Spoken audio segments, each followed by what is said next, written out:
right, rolling along here on this Monday in the Q's. We'll get our guy Adam Terry on here in a moment and talk about the game last week. Get ready for Boston College upcoming on Friday night. You know, kind of set the stage here for what we're looking at with the program right now, because man, there's been a lot of discourse here over the course of the last few days in all sorts of directions. And with that, we bring on Adam for our weekly Monday conversation. Hey man, what are you hearing? What's it been like? I'm sure lots of people are reaching out and saying a lot of stuff to you the last few days. What's your last few days been like since the game? Well, it's a scenario where I think there's frustration. I think guys are former players that are frustrated with, what the product is out on the field. And, it is one where I think the program has gone through that in the past, where you go out there and it's not the product that you want. And, I think that, I have no control over what occurs. I mean, those coaches in there are going to go coach their tail off and make sure that they try to have those guys prepared. Then the guys just have to execute. So, I think there was some lack of execution, and it makes it hard at a high level when you aren't executing. Yeah, and we'll get into that game on Thursday in a second, because clearly the execution, it was just not happening. It was not happening really in many phases of the game on Thursday night in Blacksburg, certainly in the first half, Adam. And, I know you checked out Dino's press conference this morning. It's got to be tough as a head coach in this circumstance, right? I don't know how you balance it, because, you are aware of the world around you. You are aware of the discourse, and you have an extremely important game to get prepared for on Friday night. How as a head coach in Dino's shoes do you try to wall it off and I guess get the team prepared for Friday night? You have no other choice, right? You're going to walk into the football complex on a daily basis and you're going to do what you do, right? That's going to be grind the film, go out and recruit, and make sure that you can put the best product out on the field possible. And unfortunately, that hasn't been the circumstance, especially in some big showcase games right now. National TV, the ability to get some more exposure on recruiting, and it's a level that we go our first 4 games and we feel good about it, and now we're in this stretch of the ACC, and we see that the ACC is a wild endeavor right now. Virginia's starting to come on, and different guys in different levels of where you thought they were at the beginning of the season, and that's not currently where they are, and I think Syracuse falls into that. Yeah, obviously, the last month, you look at any number you want to come up with in the last month, it's not going to shine a positive light on Syracuse football. And let's go back to this, Adam, because, we went into that game and, all right, they had these 3 losses. None of them went well. They got progressively worse. You got smacked around by Florida State. Well, that's the best team in the league. This should be a fair fight on Thursday night at Blacksburg. Why, in your mind, when that game happened, it was obvious from, play 1 that things didn't look quite right? What do you think it was that made the game we thought we were going to see on Thursday night go so badly as quickly as it did? I think Virginia Tech was prepared. When you look at it, we were both coming off bye weeks, and Virginia Tech was prepared, and you saw some of the schematics with some razzle-dazzle and some, I don't want to necessarily say trick plays, but those were in addition to spotting up the ball, being able to run the football, and then, being efficient in the pass game. And when the pass game was taken away and Syracuse had a good rush, he just tucked the ball and ran. So, I think overall, it's not the vision of what I had Syracuse coming out of the bye week. But, none of us are inside those walls, and it's, I would love to venture and say everybody's fighting their tail off because, you have a lot of pride, and no matter what you put on film, right, somebody's going to be watching it. So that's the hardest thing.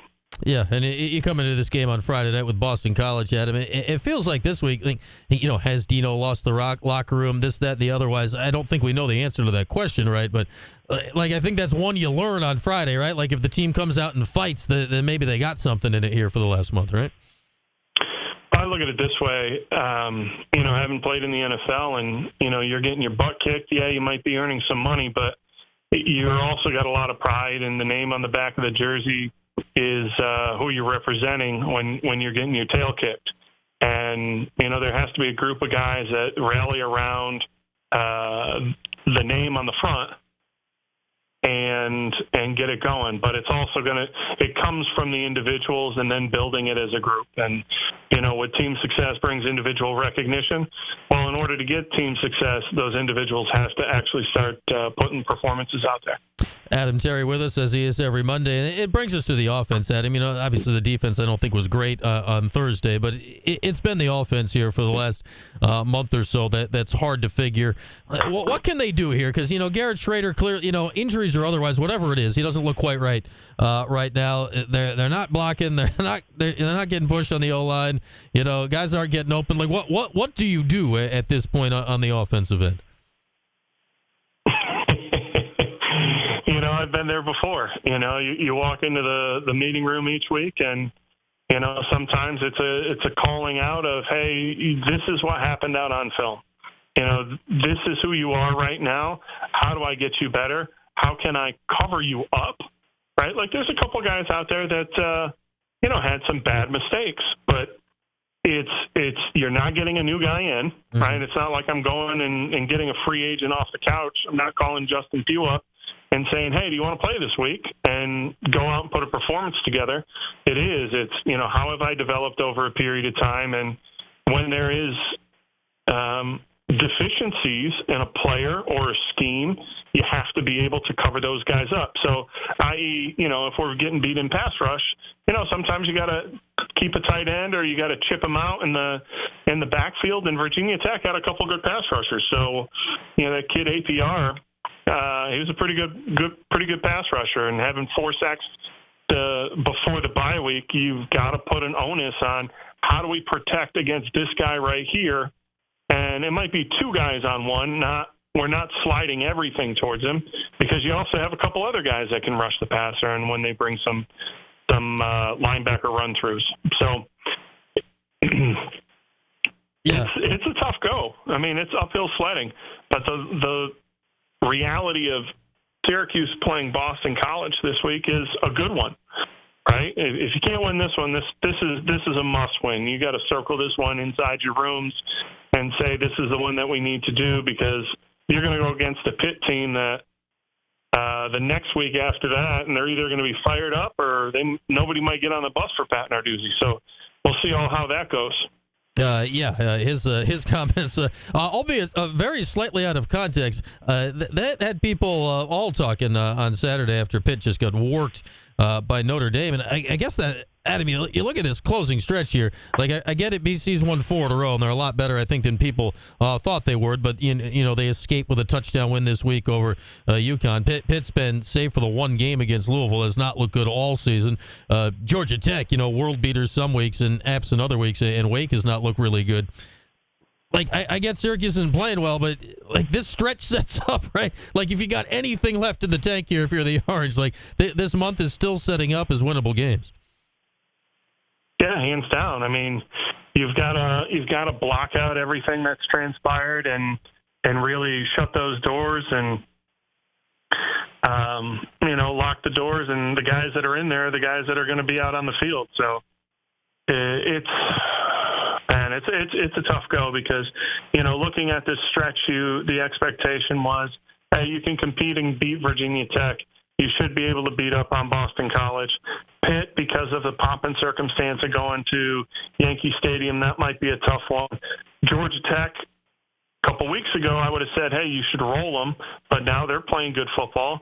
And then the same thing against Wake. But, the performance we put out last week, it's more of a coin flip now for me than saying, okay, this is what we should be able to accomplish. And it's tough. I mean, that's the biggest thing right now is making sure you can steer that ship and keep it going forward and keep everybody on that boat. Yeah, because when, you know it, Adam, right? Like when locker rooms get lost, right? Like it gets ugly quick, right? It's hard to put things like that back together if they fall apart.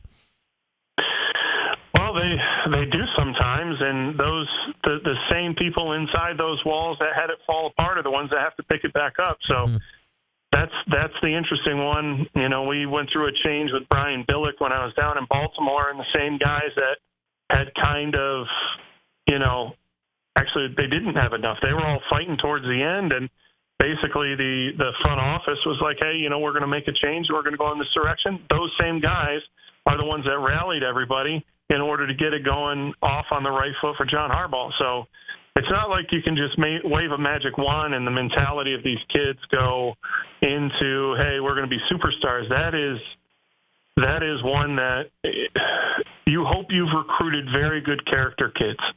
And from most of the kids that I've spoken to in this regime, I think this last wave of kids is a good group of character kids. It's just, do you have the leadership inside that locker room, which I think they do. I think there's a couple guys in there, but it's, you know, it's the splinter groups over there that are like, hey, you know, I might be better off doing this or doing that. Like, those are the people that you got to keep in, and just making sure that travel roster is sound, and it doesn't matter what level, right? It doesn't matter what level it is.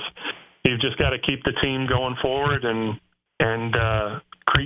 keep creating a positive experience for them. And it's tough go. Yeah, and it'll present itself very clearly on Friday. That's for sure. And I guess what's crazy about all this, Adam, is, you know, I get it, and it's a very negative vibe around the team right now. This team's 4-4. The route there has been not ideal. Like, how can you recapture that, right? Like, I guess if we'd gotten here in a different order, and I realize that's not what happened. Like, sure. I don't think we'd be feeling the way we're feeling right now.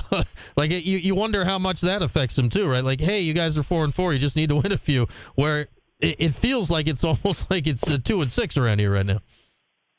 Well, you started to see the injury bugs start to creep up. Guys are going down. Different players are going into the game, less experienced guys. And what is your litmus test? Well, your litmus test is last year when you rolled off, you know, 6 games. Yeah. And then you go 0-6 after that. So, you know, I think that's the last taste of what you can look at is, you know, what occurred last year. And now with 4 in a row, people are starting to say, oh, no, the ship's going to go under. But, you know, it's hard because I do have faith in a lot of these kids in that I believe are high character guys. And when you bump into them, that is what you see. And, you know, it's an unfortunate circumstance because those coaches are going in, and it's not like they're trying to lose games. Right? It's just a matter of sometimes the guy across from you might be better than what you are.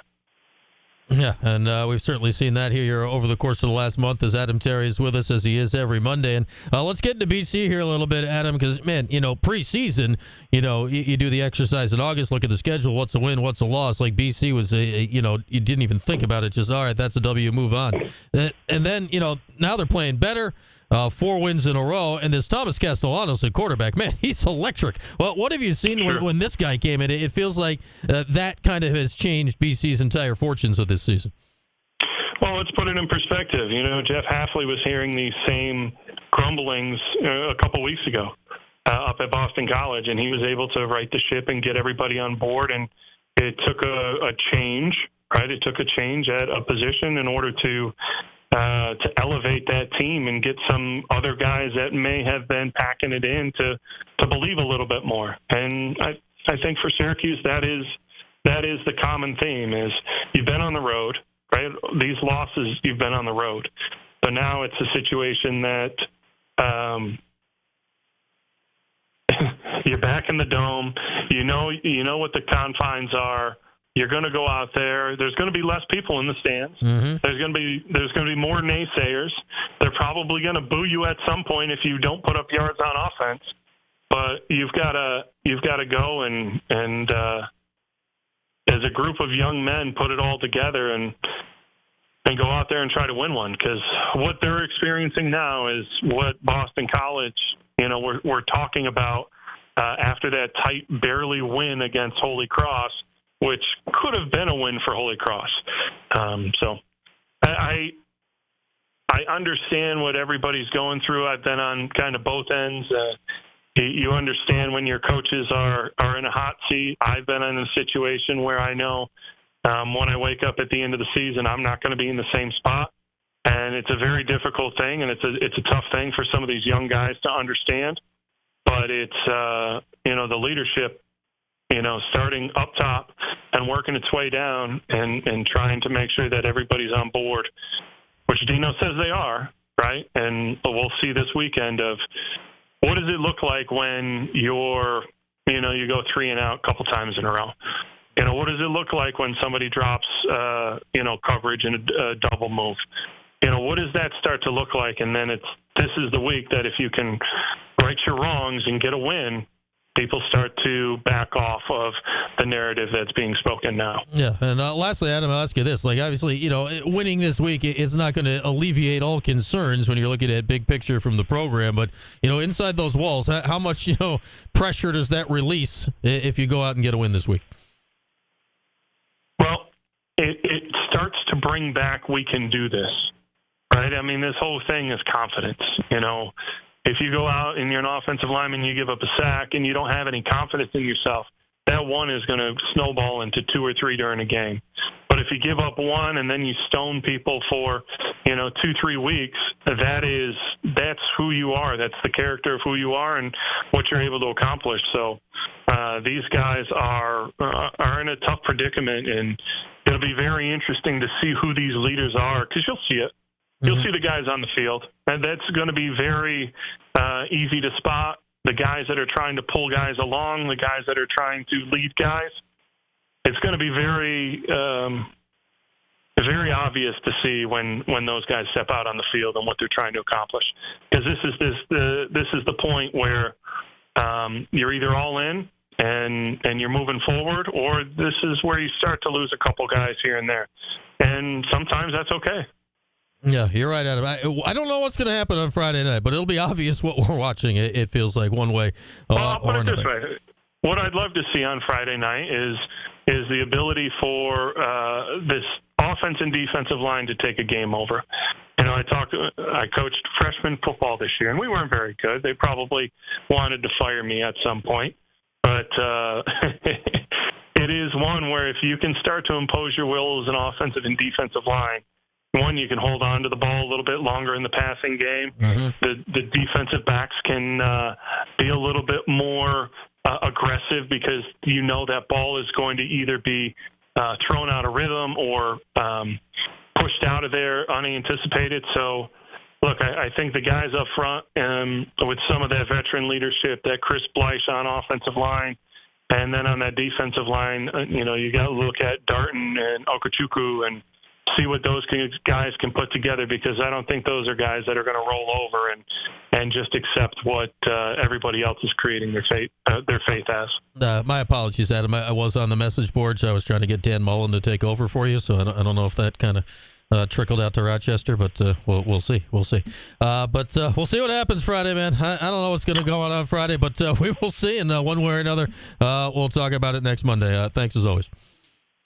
Adam Terry, he will be on the call with Matt and Tim on Friday. You can listen to it over on TK99.